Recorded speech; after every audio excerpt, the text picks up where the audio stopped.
Okay, nice deep breath.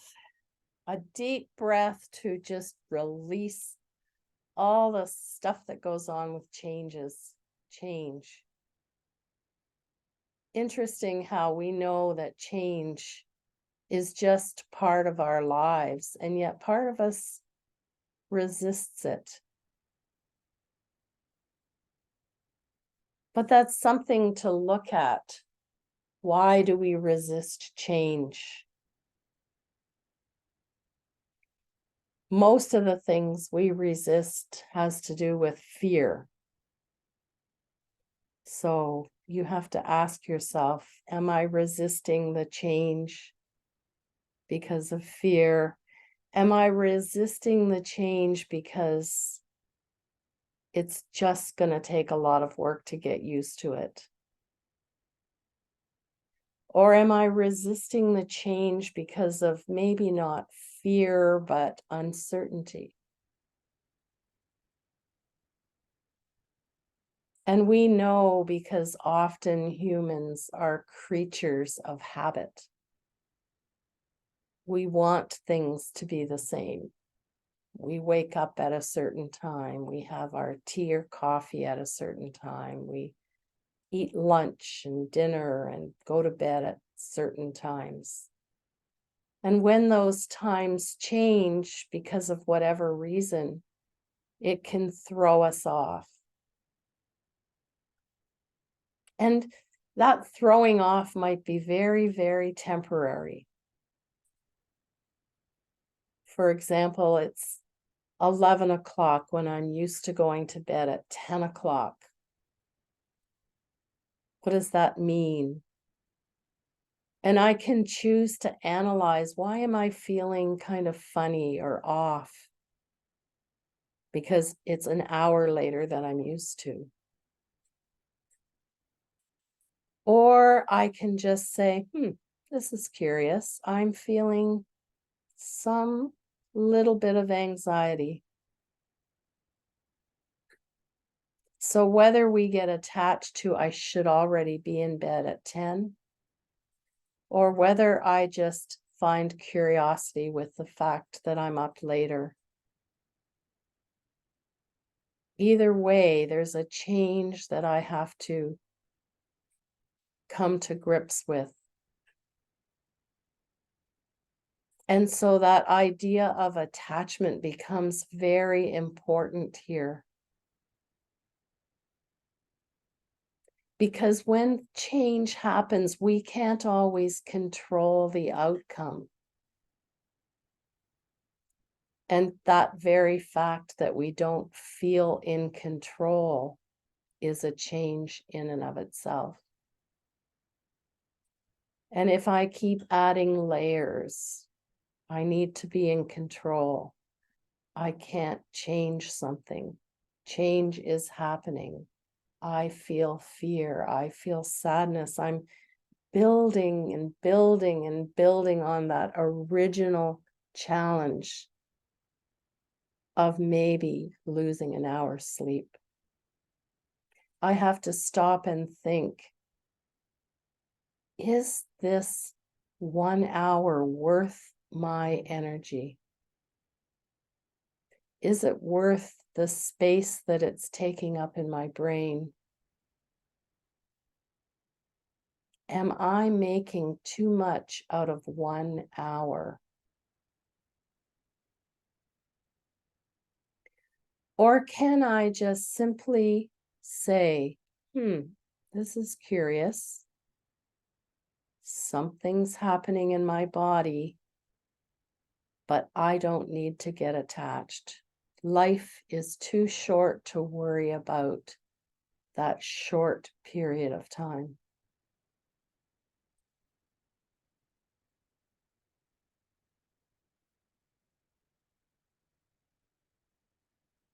And so I pay attention to all of the awarenesses that I have throughout this process when change happens to me.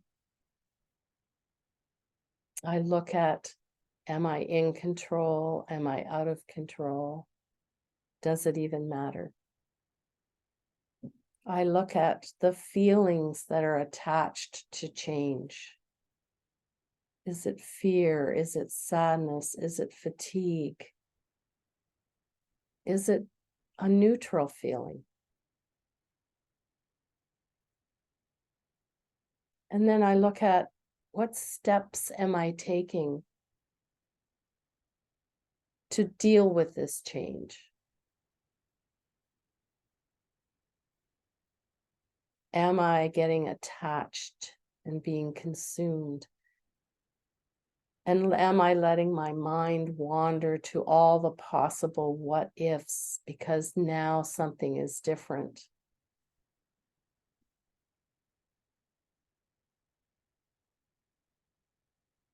Or am I able to just sit with the idea that change is upon us?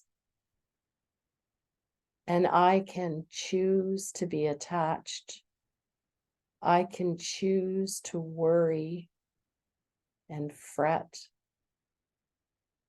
I can choose to be afraid. Or I can choose to just accept that change is here. And I can open my brain, my mind, to possibility. This is something different than I'm used to. But what am I going to learn? What am I going to see? And how is this going to change me in any way?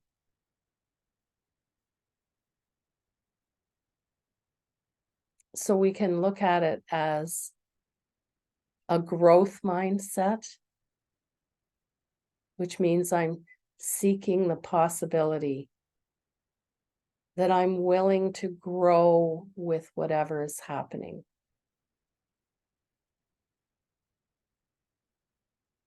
Or am I stuck in a fixed mindset where I'm telling myself over and over again, change is bad, change is worrisome, I am afraid, I can't control the situation, I don't like it.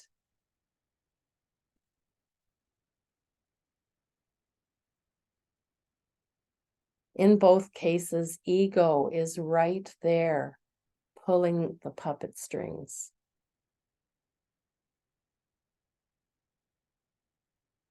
But in one case, it's going to move us forward.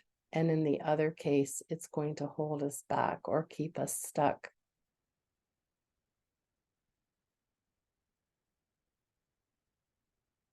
And so for the next few moments as we sit together in silence, just become aware without being attached or without ruminating. What is ego telling us right now about this change that is upon us?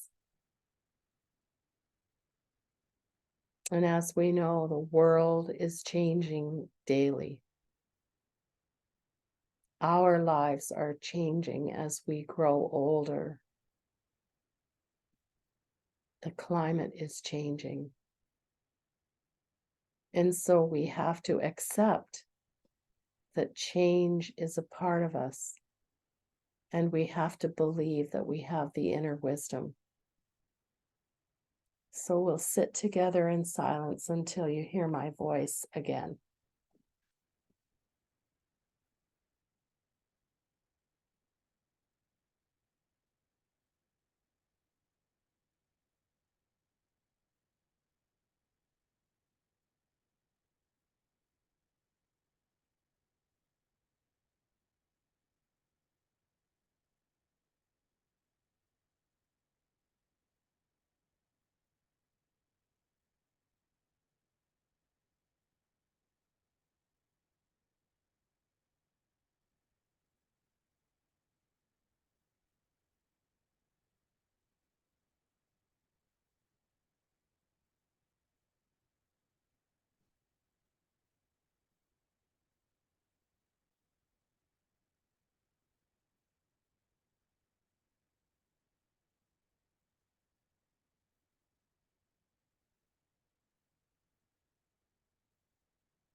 May all beings be happy.